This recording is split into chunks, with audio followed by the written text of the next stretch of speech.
So you've got an Amazon Fire Stick.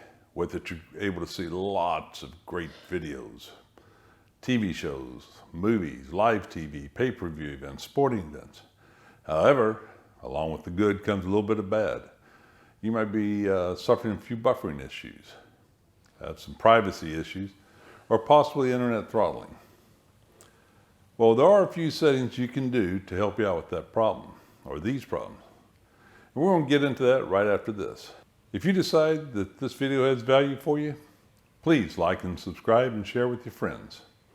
And we'll be back right after this.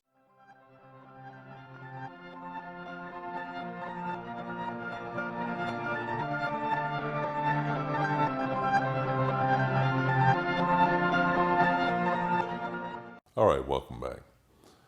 So today what we're going to show you is a bunch of settings a lot of people with Fire Sticks don't know about. We're going to try to increase your privacy while at the same time slightly helping you with any possible buffering problems you have.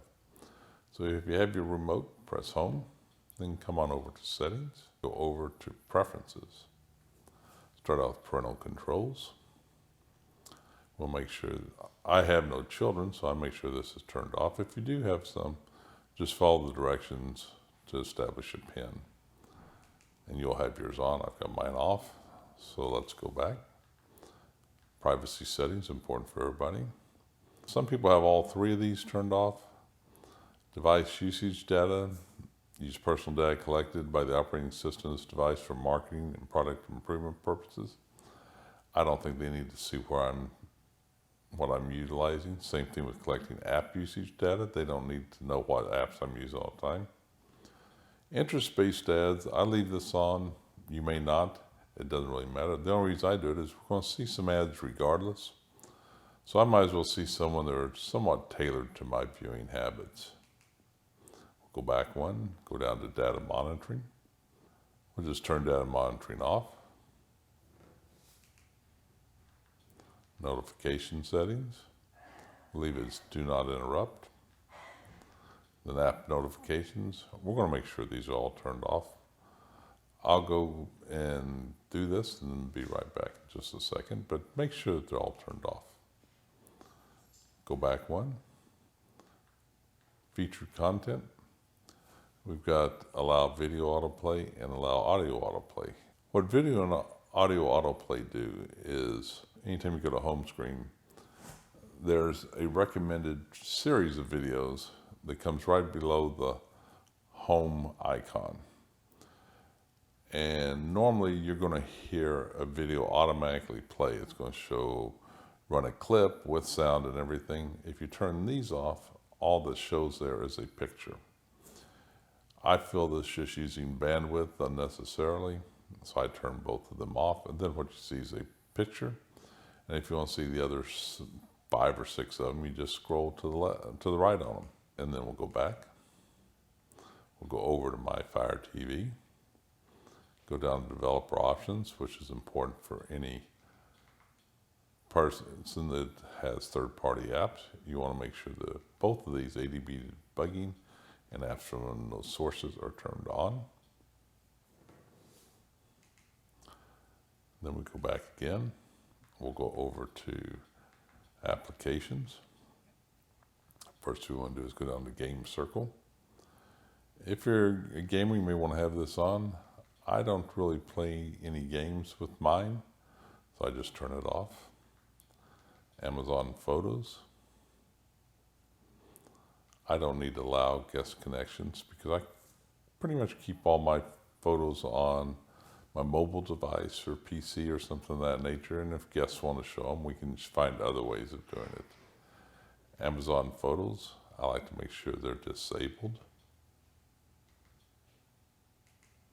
And then we go back again, go down to App Store. Only thing to really worry about App Stores, make sure the in-app purchases are turned off. You don't want any young child buying things. And then for the last one, we'll go down to Manage Installed Applications.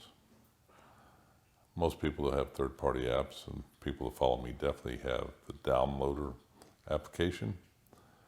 We want to go down to Downloader and launch it.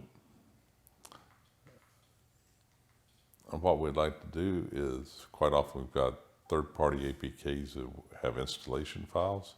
So we go to Files, make sure that's empty. If it's not, we delete it, and then we just hit the Home button.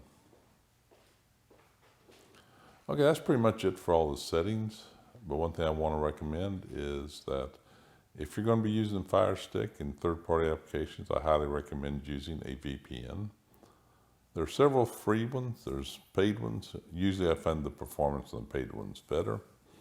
There's some advantages to this. First of all, with a VPN, you have the ability to add privacy so that no one knows what your browsing habits are there, and they don't have access to your location or your IP address.